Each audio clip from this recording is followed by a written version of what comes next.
मेरा मानना है कि जब देश एक है, देश के संविधान एक है, देश के प्रधानमंत्री एक है, देश के गृह मंत्री एक है, तो फिर हमारे साथ भेदभाव क्यों? जब हमारे भाई को बंगाल में आरक्षण मिल रहा है, जब हमारे भाई को दिल्ली में आरक्षण मिल रहा है एससी का, तो बिहार, झारखंड, उत्तर प्रदेश में क्यों नहीं? जबकि ये बिहार, उत्तर प्रदेश, झारखंड, उड़ीसा सब पहले एक ही राज्य हुआ करता था। समय के अनुकूल राज्य बंटवारा हुआ, लेकिन हिसाब तो वही है। मान लीजिए एक घर में 4 बेटा, और 4 जब छोटा छोटा होता है तो एक ही घर में रहता है। जब परिवार बड़ा होता है तो अलग अलग घर बना लेता है। तो इसका मतलब तो ये नहीं कोई पिताजी का बेटा नहीं है, सब एक ही परिवार के लोग हैं। उसी तरीके से ये देश हमारा है, एक ही संविधान से पूरा देश चलता है, फिर हमारे साथ भेदभाव क्यों? इसलिए साथियों, आपको लड़ाई लड़ना पड़ेगा, संघर्ष करना पड़ेगा। जो आपका मांग है वो आपका एकदम जायज मांग है, इसलिए लड़ाई लड़ना पड़ेगा साथियों। इस आजाद भारत में अगर सर उठा के जीना है, मान सम्मान अधिकार के साथ जीना है, अगर आप चाहते हैं कि आपके बच्चे अच्छे जिंदगी जिए, तो इसके लिए मात्र 2 काम करना है। एक रोटी कम खाइए, लेकिन अपने बच्चे को पढ़ाइए, लिखाइए, काबिल बनाइए। जब तक आपका समाज शिक्षित नहीं होगा तब तक आपका समाज आगे नहीं बढ़ेगा। इसलिए बच्चे को पढ़ाइए, लिखाइए। और दूसरा, अपने अधिकार के लिए संघर्ष कीजिए, अपने अधिकार के लिए लड़ाई लड़िए। जब तक आप अपने अधिकार के लिए लड़ाई नहीं लड़िएगा तब तक आपको अधिकार नहीं मिलेगा साथियों, तब तक आपको अधिकार नहीं मिलेगा। जैसे कभी हमारे पूर्वज पौने 200 साल अंग्रेज से लड़ाई लड़ा, तब हमारा देश आजाद हुआ। उसी तरीके से संघर्ष आपको करना पड़ेगा। आजादी के बाद बाबा साहब भीमराव अंबेडकर ने हमें एक शक्ति दिया, हमें एक ताकत दिया, हमें एक लोकतंत्र में संविधान बना के दिया, और हमारे पास ऐसी शक्ति दिया जिससे हम अपने भविष्य को बेहतर कर सकते हैं। लेकिन उस शक्ति को आप लोगों ने, हम लोगों ने कभी पहचाना नहीं साथियों। वो क्या शक्ति है मालूम है? पहले राजा के घर में बच्चा जन्म लेता था, वही राजा बनता था। रानी के कोख से बच्चा जन्म लेता था, वही राजा बनता था। लेकिन आजादी के बाद बाबा साहब भीमराव अंबेडकर ने हमें एक शक्ति दिया। उन्होंने कहा इस देश के लोगों को कि अब राजा का बेटा राजा नहीं बनेगा, रानी के कोख से बच्चा जन्म लेगा, जरूरी नहीं है कि वही राजा बनेगा। अब इस देश का राजा वही बनेगा जिसके पास वोट गिराने का ताकत होगा साथियों, वोट होगा।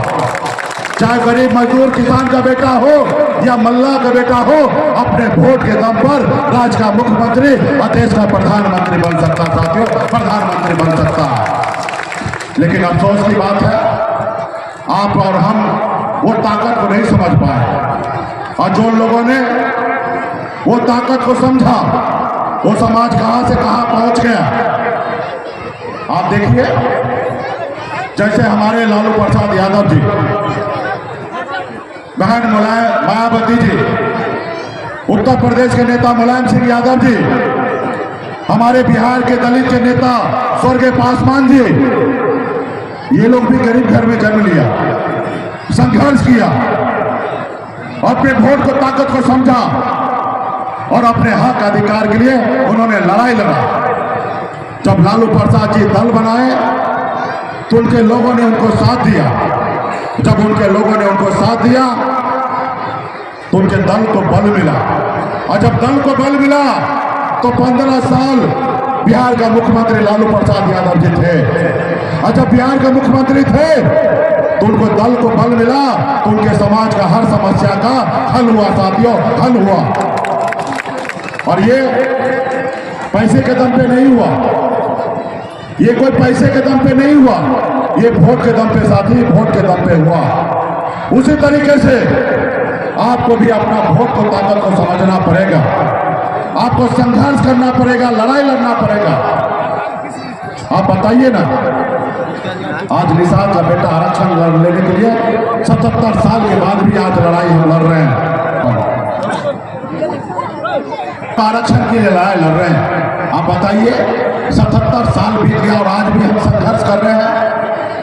काश अगर हमारे समाज में भी लालू प्रसाद यादव जी जैसे योद्धा नेता जन्म लेते, संघर्ष करते, लड़ाई लड़ते, आज हमें आरक्षण मिल गया होता।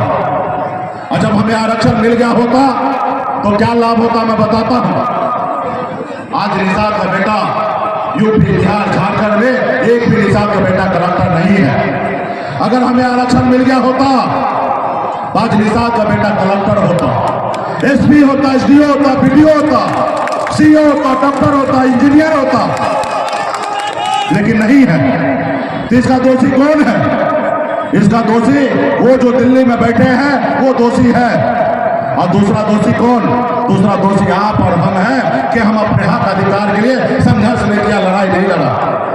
काश अगर हम 30-40 साल पहले लड़ाई लड़ते तो आज ये दिन देखना नहीं पड़ता साथियों, ये दिन देखना नहीं पड़ता। इसलिए साथियों, संघर्ष कीजिए, लड़ाई लड़िए, अपने लिए नहीं, अपने आने वाला पीढ़ी के लिए लड़ाई लड़िए साथियों, अपने आने वाला पीढ़ी के लिए लड़ाई लड़िए। आज मुझे देखिए, आज इस मुकाम तक मैं पहुंचा हूं, मैं संघर्ष के बदौलत पहुंचा हूं। मैं कोई रतन टाटा या अंबानी के घर में जन्म नहीं लिया, मैं भी साधारण परिवार में जन्म लिया, जहां पे पिताजी मछली मारते थे, दादाजी मछली मारते थे, ऐसे घर परिवार में मेरा जन्म हुआ। जहां अगर एक रोज मछली ना मारे तो दूसरी रोज घर पे खाना कैसे बनेगा, उसके लिए समस्या था। जिंदाबाद। लेकिन मैंने 18 साल की उम्र में घर परिवार को छोड़कर बॉम्बे जैसे शहर गया, मेहनत किया, संघर्ष किया। 900 रुपया महीने पे नौकरी करता था, लेकिन संघर्ष की बदौलत बॉम्बे जैसे शहर में कामयाबी का झंडा गाड़ा, बेहतर जिंदगी जीने लगा। फिर मैं मुड़ के देखा तो लोग तो चांद पे घर बनाने के लिए सोच रहा है, लेकिन मैंने देखा कि हमारे लोगों के लिए इस धरती पर रहने के लिए घर नहीं है, उनके घर पे जाने के लिए रास्ता नहीं है। फिर मैंने बम्बई के ऐशो आराम जिंदगी को छोड़कर आपके हक अधिकार के लिए पिछले 10 सालों से मैं लड़ाई लड़ रहा हूं साथियों। ये बात अलग है कि 10 सालों में हमने आरक्षण नहीं ले पाया, लेकिन बिहार में 10 सालों में हमने कम उपलब्धि हासिल नहीं किया। कल तक निषाद के बेटा को, मल्ला को कोई जानता नहीं था, पहचानता नहीं था। आज बिहार ही नहीं, पूरे देश के लोग जानने पहचानने लगा साथियों। ये आपका और हमारा एक ताकत है साथियों। कल तक निषाद का बेटा एक टिकट मांगने के लिए दूसरे पार्टी के पीछे घूम घूम कर अपनी सारी जिंदगी बिता देता था, एक टिकट नसीब नहीं होता था। लेकिन आज निषाद का बेटा टिकट मांगता नहीं है, टिकट बांटता है। ये हमारी ताकत है साथियों, ये हमारी पहचान है। तो इसलिए साथियों, आपने देखा 2020 में आपके सहयोग से 4 विधायक हमने बनाया, अपने दम पर बिहार का मंत्री बना। आजाद भारत में पहली बार एक निषाद का, मल्ला का बेटा के सहयोग से बिहार में मुख्यमंत्री बना साथियों, बिहार में मुख्यमंत्री बना। अगर हम समर्थन नहीं देते तो बिहार का मुख्यमंत्री नीतीश कुमार जी नहीं बनते। तो ये साथियों, ये हमारी उपलब्धि है। कल तक निषाद को कोई जानता नहीं था। आरक्षण लेने लेंगे तब तक हम लोग चैन से बैठेंगे नहीं साथियों, चैन से बैठेंगे नहीं।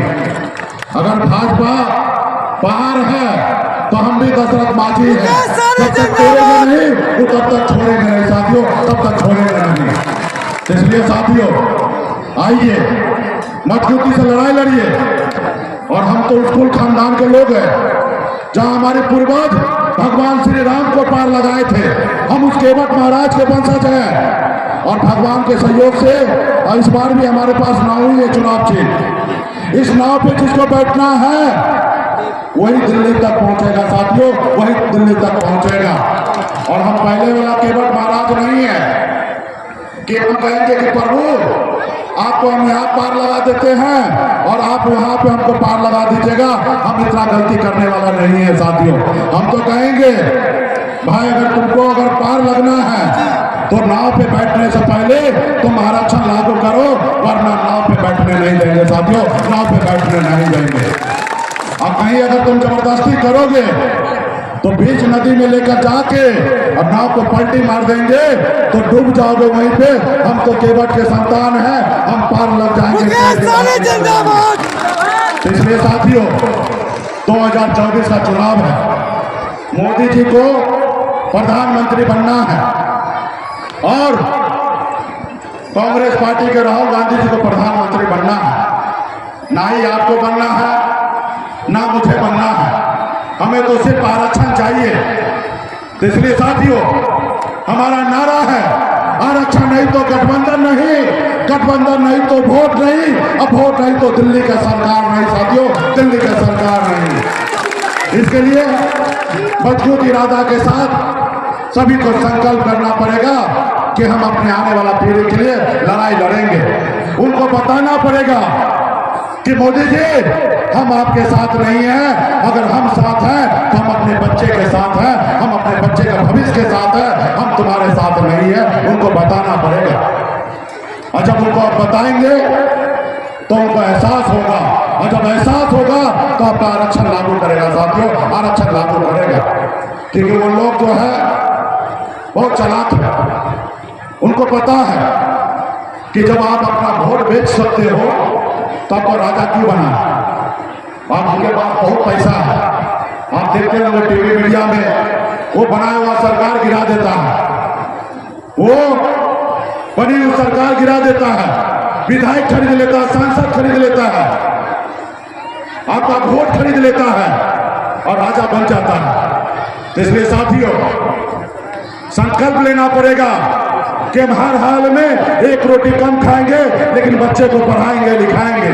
संकल्प लेना पड़ेगा कि हम अपना वोट अपने बच्चे का भविष्य के लिए गिराएंगे, हम दूसरे के लिए नहीं गिराएंगे। ऐसा संकल्प लेना पड़ेगा, तब जाकर उनको दिल्ली वाले को लगेगा कि निषाद का बेटा जाग चुका है और जाग तो चुका है। दिल्ली वाले को बेचैनी बढ़ चुका है, रोज कह आता है कि तेल लगाता कि आइए ना, लेकिन हम तो वही सरना पल्ला है। जब तक आरक्षण नहीं होगा तब तक कोई समझौता नहीं होगा। साथियों कोई समझौता नहीं होता। तो इसलिए साथियों तो क्या आप लोग लड़ाई लड़ने के लिए तैयार हैं? पीछे पीछे छत पर लड़ाई लड़ने के लिए तैयार हो ना? चलिए बहुत बहुत धन्यवाद। और जब लड़ाई लड़ने के लिए तैयार हैं जी 2014 में बोले थे ना कि हमको ना किसी ने भेजा ना हम आए, माता गंगा बुलाए हैं। तो अरे भाई हम लोग तो गंगा माता के संतान हैं, वही गंगा माता की कृपा से हमने भी एगो वैक्सीन बनाया। उस वैक्सीन का क्या नाम है मालूम है? उस वैक्सीन का नाम है गंगा जल। जब आप संकल्प लीजिएगा तो दिल्ली के लोगों को लग जाएगा, वो मान लेंगे कि निषाद का वोट अभी बिकेगा नहीं, निषाद का वोट जो है अपने बच्चे का भविष्य के लिए गिरेगा, वो मान लेगा। और जब वो मान लेगा तो आरक्षण होगा, और जब आरक्षण होगा तो निषाद का बेटा भी कलेक्टर होगा। साथियों निषाद का बेटा भी कलेक्टर होगा। तो क्या संकल्प लेने के लिए तैयार हैं? सब तैयार हैं? तो चलिए निकालिए वैक्सीन को, जैसे पंडित जी देते हैं ना, आप लीजिए सभी लोग लीजिए भाई, सबके भी लोग सभी लोग ले लीजिए। चलिए और हम संकल्प पत्र पढ़ रहे हैं, आप लोग भी पढ़िए। मैं बाबा केवल महाराज, भगवान वेद व्यास, प्रभु श्री राम, भगवान गोराधि साहब, बाबा अमर सिंह, बाबा काशी, बाबा जय सिंह महाराज, बाबा तारिक महाराज, बाबा कोयला,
का बेटा बिहार का मुख्यमंत्री होगा साथियों, बिहार का मुख्यमंत्री होगा।